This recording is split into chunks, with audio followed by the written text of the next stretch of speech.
एक flawless bridal makeup सिर्फ अच्छे प्रोडक्ट से नहीं बल्कि सही टेक्निक से होता है। आज मैं आपके साथ स्टेप बाय स्टेप एक ग्लैमरस एचडी मेकअप क्रिएट करूंगी। हर स्टेप के पीछे का रीजन भी शेयर करूंगी ताकि आप सिर्फ मेकअप ना देखें बल्कि उसे प्रोफेशनली करना भी सीखें। चलिए स्टार्ट करते हैं। हर फ्लॉलेस मेकअप की शुरुआत स्किन प्रेप से होती है, इसलिए सबसे पहले मैंने हाइलुरोनिक मिस्ट स्प्रे यूज कर रही हूँ। ये स्किन को इंस्टेंटली हाइड्रेट करता है और ड्राइनेस को रिड्यूस करता है।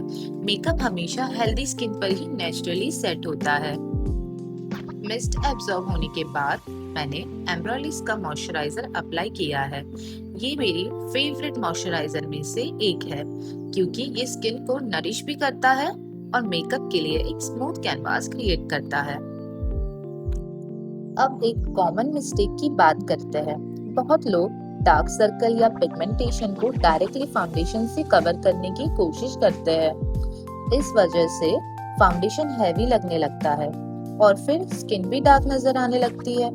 इसलिए मैं सिर्फ जहां पिगमेंटेशन और डार्क सर्कल्स है वहीं कलर करेक्टर यूज कर रही हूँ। ये कॉम्प्लेक्शन को न्यूट्रलाइज करता है और फाउंडेशन की जरूरत भी कम पड़ती है। अब कॉम्प्लेक्शन को नेचुरली फ्लॉलेस बनाने का सबसे इम्पोर्टेंट स्टेप आता है फाउंडेशन। मैं नार्स लाइट रिफ्लेक्टिंग फाउंडेशन का शेड पंजाब यूज कर रही हूँ। ब्राइडल मेकअप में एक कॉमन मिस्टेक ये होती है कि लोग एक ही बार में बहुत ज्यादा फाउंडेशन अप्लाई कर देते हैं जिससे बेस हैवी और केकी लगने लगता है। मैं हमेशा फाउंडेशन को थिन लेयर्स में अप्लाई करती हूँ। इस टेक्निक से कवरेज ग्रेजुअली बिल्ड होती है और स्किन का नेचुरल टेक्सचर भी मेंटेन रहता है। अब ब्यूटी ब्लेंडर की हेल्प से फाउंडेशन को जेंटली प्रेस और टैप करते हुए ब्लेंड कर रही हूँ। ध्यान रखिए, फाउंडेशन को रब नहीं करना चाहिए क्योंकि उससे फाउंडेशन मूव हो सकता है। प्रेसिंग मोशन से फाउंडेशन स्किन के साथ ब्यूटीफुली मेल्ट हो जाता है और एक seamless skin like HD finish मिलती है। मैं इसी तरह फाउंडेशन को पूरे फेस और नेक पर इवनली ब्लेंड कर रही हूँ ताकि फेस और नेक का कलर परफेक्टली मैच और फाइनल ब्राइडल लुक बिल्कुल नेचुरल और फ्लॉलेस लगे।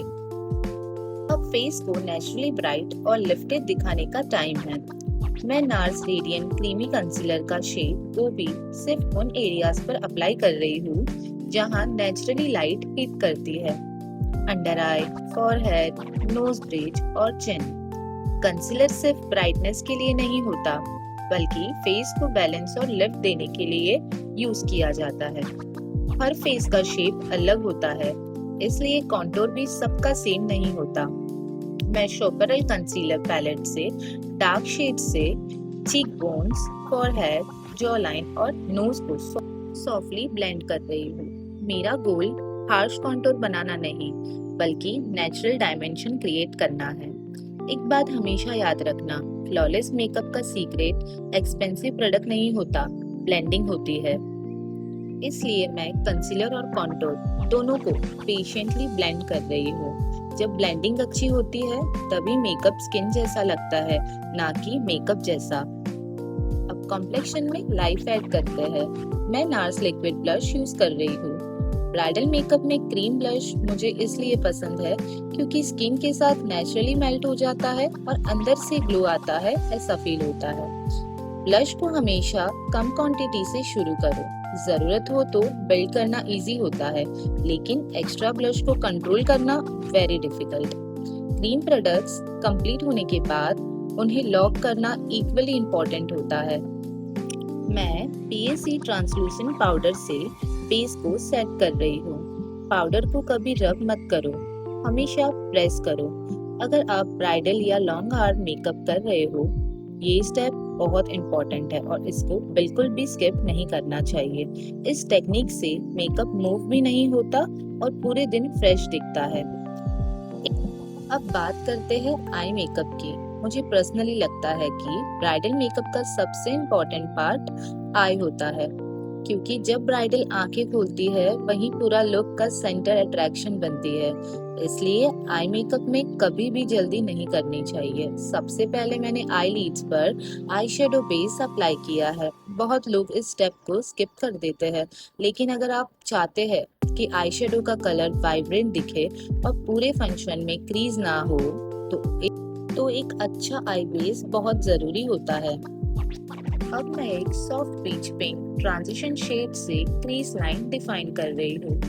ट्रांजिशन शेड पूरे आई मेकअप का फाउंडेशन होता है। अगर ये स्टेप अच्छे से ब्लेंड हो जाए तो बाकी सारे शेड्स ऑटोमेटिकली स्मूथ और सीमलेस दिखते हैं। इसीलिए मैं इस कलर को आउटर कॉर्नर से इनर कॉर्नर तक पेशेंटली ब्लेंड कर रही हूँ। अब थोड़ा और डेप्थ क्रिएट करने के लिए एक darker pink shade outer corner पर बिल्ड कर रही हूँ। याद रखिए, डार्क कलर्स को एक ही बार में ज्यादा अप्लाई नहीं करना चाहिए। हमेशा थोड़ी क्वांटिटी से शुरू करो और धीरे धीरे इंटेंसिटी बिल्ड करें। इसी टेक्निक से आई मेकअप क्लीन और प्रोफेशनल लगता है। अब एक और डीपर पिंक शेड लेकर आउटर कॉर्नर को और एनहेंस कर रही हूँ। मैं हर नया शेड पिछले शेड के साथ ब्लेंड कर रही हूँ, क्योंकि प्रोफेशनल आई मेकअप की पहचान सिर्फ कलर से नहीं, उनकी स्मूथ ब्लेंडिंग से होती है।